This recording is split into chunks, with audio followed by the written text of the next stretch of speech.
잘 못해. 그래가지고 내가 당최 이것을 잘 이끌어갈 수 있을까? 근데 하나님이 꽉 내 생각을 깨트리신 거예요. 네가 깨트리, 네가 하냐, 네가 하는 게 아니잖아. 내가 하는데 지가 하는 것처럼. 그래가지고 뭐라고 하셨냐면, 네가 속에 마음에 막 무거운 짐이 있으니까 네가 재미가 없어. 나는 네가 재미있기를 원해. 네가 즐겁기를 원해. 오시는 분도 즐거워야 되는데 네가 즐겁기를 원해. 항진수 네가 즐겁기를 원해. 그래가지고 제가 얼마나 또 은혜가 막 펑펑 눈물이 많이 났겠어요. 제가 기쁘기를 원하는데, 제가 기뻐야 여러분이 기쁘대요. 여러분 오실 때 제 얼굴 보고 기쁨을 맛보는 사람이 있다는 거예요. 응? 그래서 제가 다시 힘을 내고 또 일어서고 이럽니다. 무슨 질문을 받았냐, 지난주에. 사모님 속에 진리가 있는데, 진리의 보화가 있는데, 그분 말도 잘해. 진리의 보화가 있는데, 좀 펀해서 이렇게 팍팍 주지, 왜 안 주냐? 이런 질문을 했어요. 그래서 제가 이제 그분에게 질문을 딱 받고, 제가 여러 번 그 질문을 받았어요. 근데 아까 앞에 이야기하고 좀 연관이 있어요. 근데 이제 제 그 이야기를 풀어주려면 제 이야기를 좀 해야 돼요. 좀 지루하더라도 들어주시기를. 초창기에 이 호주 선교사가 호주 북장로교에서 이 서부 경남을 부산 서부 경남 마산권 여기를 그 장로회에서 배 타고 흑암의 땅을 내려왔어요. 그래서 이 하동 지역의 호주 북장로교에서 예수님을 증거한 거예요. 그때 우리 정조 할아버지가 예수님을 받아들이고 자기 집 아랫방에서 예배를 드린 거예요. 그래서 이제 그 얘기를 우리가 자라면서 계속 그 얘기를 듣는 거예요. 밥 드실 때마다 또 그 얘기를 해주시고, 학교 갔다 오면 또 그 얘기를 해주시고, 그 얘기를 자꾸 해주시고, 자기는 그 얘기가 평생 잊혀지지 않는 거예요. 내가 너무 아팠고 몸이 고통스러운데 내가 일어나 죽겠다 이런 생각을 했는데 예수님을 만난 거거든요. 그 호주 북장로교회 선교사를 통해서, 그때는 막 코쟁이라 그랬잖아요. 코쟁이 선교사가 와가지고 예수님을 받아들인 거예요. 그러니까 자기는 그 호주 선교사를 통해서 예수님을 깨달았기 때문에, 예수님을 받아들이기 때문에 생명이 계속 연장할 수 있었고 자신의 후대를 키웠거든요. 그러니까 우리 할아버지, 우리 아버지 이렇게 대들을 내려가면서 그 할아버지가 돌아가시기 전에 우리가 학교만 갔다 오면 그 얘기를 하는 거예요. 당신이 붓글씨를 써요. 그 이제 자기 기억이 잊어버릴 것 같으니까 붓글씨를 쓰는데 저보고 먹을 가르라 그래요. 그러면 제가 먹을 가르, 예전에는 다 먹이잖아요. 이렇게 붓으로 쓰잖아요. 먹을 이렇게 벼루에다가 이렇게 벼루로 먹을 가르라 그래요. 그럼 제가 갈면 그 붓글씨로 쓰시는 거예요. 호주 북장로교에서 몇월 날 내가 예수님을 영접받았다. 그리고 나는 앞으로 계속 예수님을 구주로 영접한 것을 자손에게 전파할 것이다. 내 자손에게 선포하겠다. 자손에게 전가하겠다. 그런 말씀을 이렇게 적으시는 거예요. 한문으로 적었다가 또 한글로 적었다가 이렇게 했어요. 그런 말씀을 계속 듣고, 또 우리 할아버지가 그 중에 이제 이제 청주 할아버지가 돌아가시고 나서는 이제 우리 할아버지가 바톤을 이어받아서 예배를 드리는 거예요. 이제 저녁에 8시만 딱 되면 불 끄고 우리는 좀 누워서 좀 텔레비전 보고 그러고 싶은데 오라 그래. 다 소집을 하는 거예요. 방방마다 막 두드려. 그러니까 와라, 안방에 와라 이래가지고 예배를 드려요. 그러면 또 그 호주구 북장로교에서 예배를 예수님을 구주로 영접해서 예수님을 증거했는데 우리 아버지가 또 예수님을 구주로 영접해서 내가 또 바로 예수 믿었고 또 너희 세대에서 또 예수 믿게 됐다. 또 이런 얘기를 하는 거예요.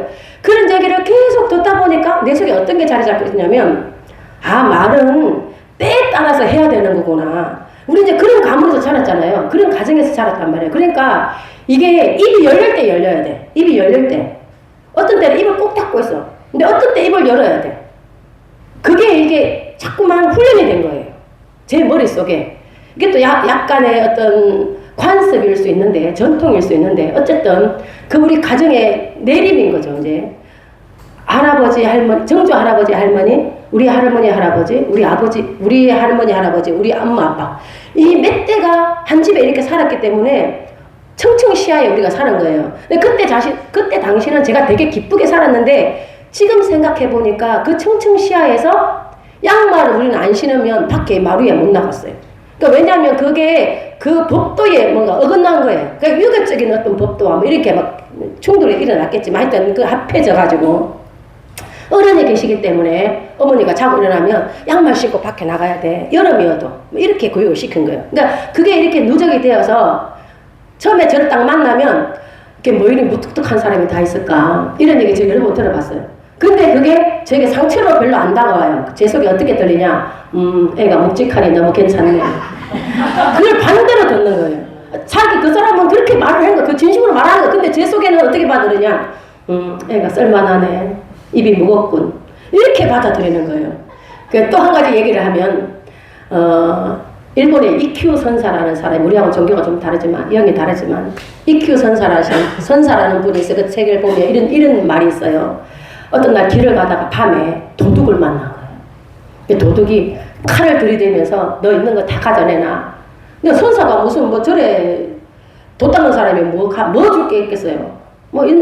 가져갈 만한 게 있으면 가져가봐. 이렇게 했어요. 가져갈 만한 게 있는 게 있으면 다 가져가. 내가 다 주고 싶어. 그래 해서 네가 덕을 보겠다면 다 가져가라. 이렇게 했는데 뭐 뒤져도 아무것도 보지 아무것도 없거든. 뭐 신발 뭐 세 켤레 옷 뭐 도포자락 뭐 누들누들한 거 그런 거.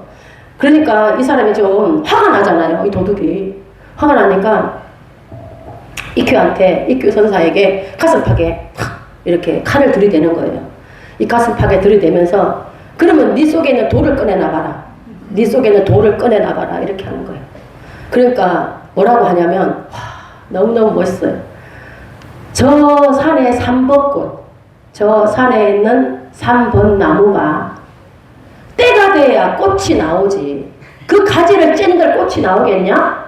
자, 내 가슴팍에 도가 있거든. 끄집어 내가봐라. 그 칼로 찔러가지고 내 도가 나오겠거든. 찔러봐라. 이렇게 얘기를 한 거예요. 그 말이 성경 말씀은 아니지만 내 마음에 콱 와닿는 거예요. 왜냐하면 내가 그 사람 같거든. 감정이입이 되는 거예요. 아, 내가 이 사람 같이 말할 때 말하고 안 말할 때 안 말하는구나. 우리 목사님한테 저도 엄청 핍박 많이 받았어요. 이 여자가 단체 뭐 좀 똑똑한 게 난 것 같은데 말도 잘 안 하고 뭔가 자기가 화가 나고 이러면 자기 마음을 풀어줘야 될 거 아니에요. 왜 화가 났어? 왜 그랬어? 막 이렇게 해야 되는데 가만히 좀 놔둬. 우리는 한 일주일 동안 가만 놔둘 때 있어요. 진짜 막 화가 나면 그 사람 건들면 막 더 화가 나니까 가만 놔둬. 그러면 자기가 와서 얘기를 해. 어떻게 하면 그렇게 말을 안 할 수가 있어? 나가 화가 났어. 그러면 풀어주면 내가 빨리 풀릴 것도 같은데. 근데 또 뒤에 뭐라고 하냐면 내가 만약에 화가 막 났는데 극도로 화가 났을 때 말을 했다. 그러면 난리나 니도 난리 나고 니도 죽고 나도 죽어. 또 이렇게 말을 해. 근데 어쨌든 간에 우리가 이게 하나가 안 됐을 때는 그런 혼란기를 겪었었어요. 저도 말이 없는 사람이라 때에 말을 할 때만 하고 안 할 때는 안 하니까 이게 막 불협화음이 일어나는 거예요.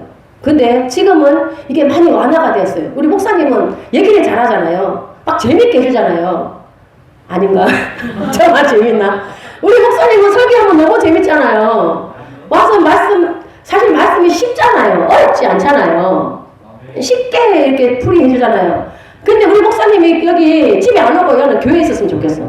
그래서 맨날 설교 말씀만 전개했으면 좋겠어요. 너무너무 재밌어. 너무 재밌어요. 그래서 저는 우리 목사님이 뭐라고 설교하면 그렇게 재밌어 막 까르르 웃거든요. 근데 그 교회들이 막 저를 뒤로 돌아보지. 저 여자는 도대체 왜 저러는가.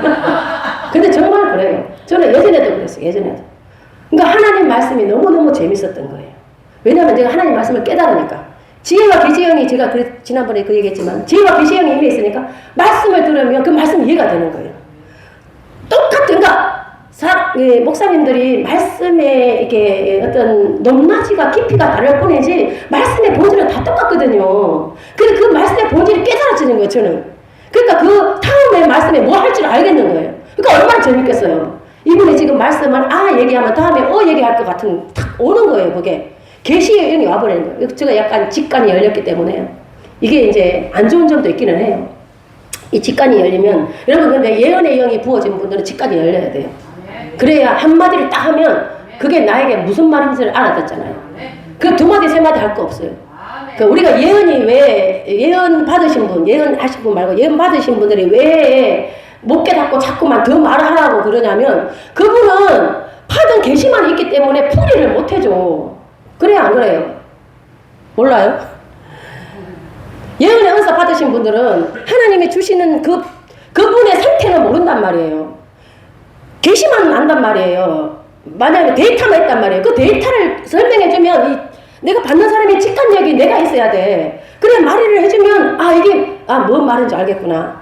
그걸 딱 깨닫는 거예요. 여러분 직관력 있기를 축복합니다. 직관력을 구하셔야 돼요. 우리 전화하는 사람도 마찬가지, 예언 사역자도 마찬가지지만 받는 사람도 직관력이 있어야 돼요. 그래서 우리는 지금 계속 직관력을 구해야 될 줄 믿습니다. 자, 여기까지 하고 오늘은 우리가 이제 상처에 대해서 얘기한다 그랬잖아요. 실습한다 했잖아요. 그래서 이걸 어떻게 좀 풀어서 잘 설명을 해서 여러분들에게 좀 잘 오해가 안 되게 이렇게 할까. 그동안에 우리 등만 세우는 예언을 했단 말이에요. 그죠? 이렇게 그 모습을 보고 하고 이렇게 트릭을 예언하고 이렇게 했단 말이에요. 근데 이제는 상처에 대해서 우리가 계속 이렇게 얘기를 언급하다 보니까 상처 치유가 이루어져야 여러분이 더 많은 은혜를 누릴 수 있거든요. 저희가 그걸 깨달았기 때문에 저희 여러분에게 이 시간을 마련하게 된 것입니다. 이 중간쯤에 한 가지 예를 들자면 제가 이제 사역을 하는데 예언 사역을 이렇게 쭉 하는데 치유 사역을 하는데 어떤 분에게 그분 놓고 이제 기도를 하는데 가슴에 손을 대서 기도를 하는데 이제 이런 모습을 보여주는 거예요. 제가 환상이 잘 안 열리는데 그날 환상이 열렸어요. 어떤 환상이 열렸냐? 어떤 여자분이었어요. 근데 한 세 번 정도 그분 만난 것 같아요. 처음 2번까지는 아무 감각이 없었어요. 그냥 음성으로만 이제 위로해드리고 이제 치유기도 해드렸는데 세 번째 만나는 날은 어떤 환상이 열렸냐면 이렇게 네모난 액자, 두꺼운 액자 있죠. 액자 중에도 이 태가 두꺼운 거 있죠. 두꺼운 테두리가 이렇게 있어요. 액자가. 근데 그 속에 그림이 어떤 그림이냐? 그림의 형태는 그림의 형태가 뚜렷하지 않은데 그 사람들이 막 왕성한 활동을 하는 거예요. 이 네모난 테두리를 벗어날 것 같은 막 이렇게 활동을 하는 거예요. 그래서 그것을 전달을 해드렸어요. 그대로 전달을 해드리고 이제 식사 시간이 지났는데 그분이 이제 제게 찾아왔어요. 사모님 아까 사모님이 얘기해 준 내용이 내가 할 것 같아요. 잠깐 좀 얘기할 수 있으면 얘기 좀 하자. 그래서 그 속에서 얘기하면 다른 분들이 계시기 때문에 밖에 나가서 공원에 가서 이제 잠깐 얘기를 한 거예요. 근데 이제 무슨 얘기를 하냐면 자기는 자기의 모습이 그 테두리 안에 그림이래요. 자기가 뭐냐면 자기는 굉장히 활동적인 상처는 있지만 굉장히 활동적인 사람이래요. 그런데 배우고 싶은 것도 많고 공부하고 싶은 것도 많고 활동도 많이 하고 싶고 이렇게 선교 활동도 하고 싶은데 이 테두리가 뭐냐? 남편이래요. 남편이 2시 30분 지금 성에 2시 30분 마치고 나면 집에 와 이렇게 시간을 딱 정해준다는 거예요. 그러니까 내 출근 시간 그러니까 집에 나가는 시간 집에 들어오는 시간 딱 정해준다는 거예요. 사람이 이게 돼요 안 돼요? 되기가 어렵단 말이에요. 아니 어떤 분은 또 그게 맞추기도 해요. 근데 그게 맞춰서 하려면 얼마나 나를 희생해야 되겠어요. 내가 하고 싶은 걸 못하는 거예요. 그러니까 이분이 얼마나 스트레스가 받겠어요. 근데 이제 자기를 살아온 인생을 쭉 얘기를 하는 거예요. 저는 자기가 부모님이 초등학교 때 자기 부모님이 돌아가셨대요. 그러니까 이제 언니하고 생활을 하는데 자기가 직장 생활에서 돈을 많이 이제 좀 벌었다는 거예요. 많이는 안 벌어도 삼성에 자기가 취직을 했대요. 좀 괜찮잖아요. 괜찮은 회사에 취직을 했는데 그 언니가 적금을 들어준다고 해서 언니가 그 돈을 가져가서 주식에든가 어떻게 투자를 해가지고 그 돈이 다 이렇게 분비박산이 난 거예요. 그러니까 이제 얼마나 많이 상처를 받았겠어요. 그렇게 해서 언니하고 이제 결별을 하고 어떤 교회를 다니게 됐는데 어떤 분을 만났는데 어떤 분이 너도 가난하고 그러니까 좀 가난하지만 좀 불쌍한 남자가 있으니까 좀 결혼하라 그래서 결혼을 했는데 이제 현재 그 남자가 결혼한 거예요. 그래서 제가 이제 하는 말이 나 힘들었으니까 좀 좋은 남자를 선택해야지. 근데 이 상처 있으신 분들은요 좋은 남자하고 결혼 못해요. 아니 못해가 아니에요. 결혼하기 힘들어요. 왜냐면 내 속에 상처가 있기 때문에 훌륭한 사람들 받아들이기 감당하기가 힘들어. 그런 게 있어요. 나중에 영적인 얘기를 하면 또 다시 다음에 더 얘기를 해드리고 어쨌든 그래서 그분이 그런 얘기를 한 거예요. 그래서 제가 그분을 바탕으로 여러분에게 목사님하고 의논한 결과 이 얘기를 하게 된 거예요. 내 속에 상처가 있으면 아무리 좋은 게 있어도 내게 못 돼요. 그게 내 앞에 와 있지만 내가 쟁취할 수 없단 말이에요. 나는 사실 하나님은 그것을 내가 가지기를 원해요. 하나님은 그 것을 누리시기를 원하신단 말이에요. 여러분은 하나님의 자녀이기 때문에 여러분 앞에 그것을 갖다 놨어요. 그러면 그 상처가 치유되면 그게 내 걸로 가져오지만 상처가 있으면 그걸 내가 받아들일 수가 없어요. 내가 상처가 이리 많고 내가 이렇게 하나님 앞에 바로 설 수 없는 존재인데 왜 내가 그걸 가져? 내가 그걸 가질 수 없는 존재야. 난 약한 존재야. 이렇게 우리가 받아들인단 말이에요. 그래서 목사님과 저하고 언론을 한 거예요. 지금 여기 여러분들도 혹시 그런 분이 있을 수 있어요. 좋은 것들이 있는데 내 상처로 혹시 내 쓴뿌리로 이것은 내 게 아니야. 내가 이것을 받아들여서 이 복이 내게 오겠어? 이미 복이 와 있는데도 이게 가까이 와 있는데도 저 복이 내 것이라고 이렇게 쟁취해야 되는데 가져와야 되는데 우리는 천국이 침노하는 자의 것이잖아요. 침노하는 자의 것으로 내가 받아들여야 되는데 가져와야 되는데 뺏어와야 돼요. 누가 가져간다 할수록 내가 먼저 해야 돼요. 이렇게 그런 여러분 힘이 있기 위해서는 상처가 치유받아야 돼요. 그래서 쓴뿌리 치유 그리고 상처 치유를 오늘 좀 예언을 해야 되겠다 이런 생각을 해서 이렇게 하게 되었습니다. 자.